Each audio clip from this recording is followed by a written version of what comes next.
So, you're a business owner dedicated to the significant and sustainable growth of both you and your business. Welcome to the Add a Zero podcast. Hi, Jay Allen from Mitro North and the host of the Add a Zero podcast. And in this episode, I'm sharing with you what got you here won't get you there. I've been working for the last 5.5, nearly 6 months now with a gentleman called Alex. I've got permissions to be able to share the story, and therefore I want to talk to you about Alex's journey pre us working together and the impact working together has had in the last 5.5, not quite 6 months. Before I met Alex, he'd been made redundant about 4 years ago. He'd had a good job working with a large company. He was doing okay for himself, but the company got bought out. And as a result of that, Alex and a number of other people, about 25, 26 other people, got made redundant as a result of that merger. And Alex decided, I'm not going to do this anymore. I'm not going to work hard for somebody else and then subsequently just to be made redundant as no impact no result of anything that I've done wrong. I'm going to use my redundancy money and I'm going to set up on my own. Now, it doesn't matter whether you did that or not. It matters as to the reason as to why you chose to be able to run your own business. And for Alex, it was, I didn't want to have all of my eggs in somebody else's basket just for them to then break the basket. He'd taken his redundancy money, he bought a few tools, and he started operating pretty much from his back bedroom and a garden shed in order to be able to start doing some work and winning some work. He'd had some business cards made up from Vistaprint, and other printers are available, obviously. And he'd gone around the local neighbourhood and he'd told people who he was and what he was doing. And the fact that he used to do it for this big brand that was very, very reputable and knowledgeable, known to people, was sufficient for him to be able to win a little bit of new work and to start to be able to earn his own living. Cut forward to about 6 months in, and he realised that he was spending a lot of time at work. He was with clients between 8:30, 9 o'clock, and sometimes 5, sometimes 6, sometimes even 6:30, 7:15 before he was finishing, because he wanted to be able to make sure he did a good day, only to then come back and have his tea and spend a little bit of time with his wife and a very young child at the time. And then as soon as the baby was to bed, he was straight back onto the computer doing all the invoicing and updating social media and chasing all of the other work for the rest of the week or for the following week. And it was a boom or bust. It was a case of, look, I've got to do this because I've got to pay the bills. But it was taking up more and more and more of his time. And eventually his wife turned around and said, look, Alex, you can't keep doing this. You're killing yourself. You're absolutely shattered all of the time. We're not getting to see you. Your daughter's growing up without you and saying, when's daddy coming home? You need to do something else. Maybe you should go back to employment. And Alex had got the bug. He'd already decided that that was never going to happen. So he started looking for somebody else to be able to help him in work. Initially, he took on somebody that was going to help do his books and to look after a little bit of the business admin, so he didn't have to spend so much time and effort in the evenings and weekends. And then subsequently, when that picked up and they were able to do a lot of the work that he hadn't really anticipated, they were doing the things that he'd asked them to do, but they were subsequently saying, well, would you like me to also do this and do that and do the other? And before you know it, he got pretty much a full-time office manager running the business so he could be back out and earning an income. And then very quickly he started to win more work because he was more out there and seen more. He was able to communicate with more people. And before you know it, he got his first, I say full-time employee, he got his first hands-on working with him in the business. And when I met Alex, he was about 3.5, 4 years in. He got one full-time employee working with him on the tools, as it were. And he got somebody doing almost full-time. I think his admin officer was about 25, 28 hours a week running the back office for the business. And he'd been doing that for the last 3 or 4 years. He heard me speak at an event and said, I like this idea of scale. What's all this about add a zero? How do I go about doing that? And the first thing I do with any client, I don't just simply throw you into a program. We go through a full audit of what's happening in your business right now. There's no point in me trying to sell you something unless I know what you've already got in place. And then we can determine that if you need some help and support, if there are things that are missing, then it's my job to be able to identify as to what they are and to provide them in the right format and at the right time that you need them. So there's always a little bit of track in front of the train as it's going, but there's no point in building the entire train set before we leave the station, if you get my drift. So we did an audit and we identified what was working well within the business and some of the things that could be improved within the business. And just by doing that audit and then making a few minor tweaks, we were able to create some more efficiency that not only was the business going to continue to run and grow and develop, but we'd identified that if Alex was going to be off the tools for 1 day a week, he could spend more time in the office supporting his office manager and some of the back office things that were now starting to creak a little and be able to grow and evolve the business. As Michael Gerber talks about in his book E-Myth, about being able to work on the business, not always in the business. So the audit enabled him to be able to jiggle things around a little to ensure that the lad on the tools was able to be able to work unsupervised, that his office manager was going to get a little help and support and guidance to be able to ensure that things didn't get a little bit clunky, and it was going to give him some time, some designated time every week to start working on the business. And that's what we did. We started looking at what does strategic growth look like as opposed to being reactive to the phones and the email and Facebook ads and Google ads. We started to be able to get out on the front foot and quickly identified that whilst Alex was really well known in the local community, that there was a lot more that he could be doing to be able to win some commercial work rather than just some residential work, to do some B2B rather than just B2C. So we created a strategy. We helped him to be able to support what and where and when and why and how. And Alex started to be able to network at events and started to be able to put himself out there as a B2B supplier as well as the B2C that he'd been operating for the last 3 or 4 years, and was able to win some quite sizable jobs. He said to me at the end of probably month 3, I've never sent an invoice for over 5 figures before. And yet he just sent a performer invoice for about £24,500. It was a lot more than he'd ever invoiced in a single invoice so far in his business. And when he won that, and we were able to look at the profit margins, we were able to identify that there was a real opportunity here, not only to be able to do a little bit of work, but to be able to grow and evolve as a business.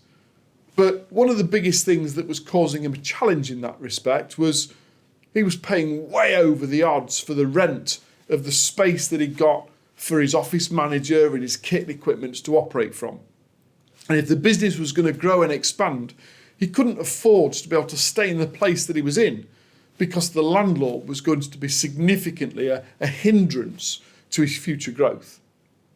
So I was able to introduce him to one of our trusted associates and suppliers to have a conversation about being able to have a business loan. He'd never, ever, ever considered being able to borrow money before. He always had been brought and grown up that, you live within your means, and that the whole of his business had grown so far on evolution, on his own reinvestment of both time and effort and money.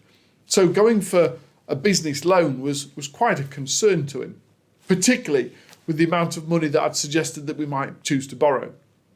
Now, don't get me wrong, we certainly didn't go to the high street bank. There are so many other places that you can now borrow money from that perhaps as a smaller business owner, he just hadn't been aware that had been available to him. But an introduction to, like I say, one of our associates and a deep conversation with regards to what has he done so far, the business plan that I helped put together with him, and the projections of what that was going to enable us to do, enabled him to be able to borrow £126,000 at a very, very reasonable repayment rate in order to be able to, one, take on his own yard, and two, to be able to buy or at least put a big chunky deposit down on a large piece of equipment that was going to revolutionise his daily operating costs and his ability to be able to generate more inquiries. We were able to bring a piece of equipment in that does the same amount of work in one day as he'd previously been charging for over 3, sometimes 3.5 days. This large piece of equipment that he never expected to be able to afford so quickly in his business was going to enable him to be able to charge more and do more far more effectively. And we were able to put all of that in place, enabling him to be able to double, probably about 210, 220% growth over the following 12 months. Now, don't get me wrong, we're 6 months into that so far. The money landed in his account about 5 weeks ago at the time of recording this, and we've just started to see the impact that that's having on the amount of work that we're able to win and the speed in which we're able to churn it through. So that's Alex, and the ability to be able to move up a level by having somebody to be able to help and guide and support him to be able to make some bigger, bolder decisions. But it doesn't stop there. You see, what I've noticed is that where we got the equipment from is also privately owned. It's a larger business. They supply kit and equipment all over the country, and owned by an owner-manager, somebody that had 15, 20, possibly 25 years ago started his own business from a back bedroom or the office or the kitchen table. And whilst we were in negotiations talking about this kit and equipment, I was keen to be able to understand his story, and I've had a conversation with him in the last week or so. Again, very similar story. He'd been made redundant 25, 26 years ago, decided that he could do something himself, set up from a garage on the side of his house, and him and his wife had gone into business providing kit and equipment to people in the industry, something that he'd done previously with his prior employer. Now, don't get me wrong, 25 years later, he's now got 40 people working for him. He's got a large warehouse that he semi-owns. It's in a pension plan that he's working towards being able to take into ownership. And he's doing okay for himself. Everything's good. He's got 40 members of staff. He's got customers all over the country. Everything's good. But he was fascinated that when Alex came along with his business coach, his mentor, to this meeting, and I'd asked a lot of the questions around enabling that deal to take place. So as we were leaving, he said, "Oh, have you got a card?" And I passed him a business card, and he'd been on the website. He subsequently had the audit done, and we had a conversation probably about 5-6 days ago at the time of recording this to be able to understand him and his journey. And what we established is that there's no leadership in place. There's 40 great employees that are doing some wonderful work, but Simon doesn't have an exit plan. Him and his wife are now in their mid-50s. Their kids have all grown up and gone. They're empty nesters. And what was an intent to be able to grow a business, to be able to look after the family, mortgages paid, they have some nice holidays, they're enjoying everything that life has to offer, other than the fact that when they go on holiday, they take 2 mobile phones with them, one each. He's still the managing director. His wife is the accounts director within the business, finance director. And they have a general manager that does okay if they're away for a week or two. But there's no exit plan. There's no what happens if. There's no, can I take a month off? Or could I not be available at weekends in case something happens on a Saturday when the lads are in? There was no contingency plan. And therefore, we've started a conversation about what if. What if you woke up tomorrow morning, got a phone call from the doctor to say, you know those test results that we were hoping we're going to be positive, we need to have a conversation. Because let's face it, none of us are getting any younger. Or he takes a phone call from his daughter. Dad, I've fallen madly in love with an Australian. And I'm going to emigrate to Australia. Did you want to come? When did you want to come and see us? All of those type of considerations. The things that we haven't planned for in business, that at a moment's notice, everything changes. And what I mean by everything changes, I mean our energy levels, our emotion with regards to being sat in the desk or sat at the desk that you're currently sat at, probably watching or listening to this podcast. I'm talking about when life changes, have you got a plan in place that allows you to change with it? It's all about relevance, as I mentioned in the previous episode. So what Simon and I and his wife Helen are going to do is we're going to create an exit strategy. I'm not saying that Simon's going to implement it straight away, but we're going to put a plan in place that enables him to be able to ensure that he's got a number two that's able to run the business on a consecutively and consistent basis, so Simon becomes supernumerary to the actual requirements of the business, that there's somebody that's a key signatory that enables us to know that the business will continue to run if and when Simon takes the decisions to take either a short amount of time or a longer period of time away from the business. But the business isn't reliant on Simon and Helen's to be there 40, 45, 50, 55 hours a week, that it will continue to grow and evolve and develop whether he's there or not. For me, an exit plan is around strategic plannings to be able to ensure that there is business consistency on the premise that at the moment, if Simon would, heaven forbid, let's touch wood, if Simon was to take ill and was unable to be in work, then one, Helen as his wife would desperately wants to be at his side and look after him and to be with him during that journey. And there would be nobody left to step in and be able to run the business, certainly over a month, because Helen is the only one other than Simon on the signatories on the bank to be able to make payroll.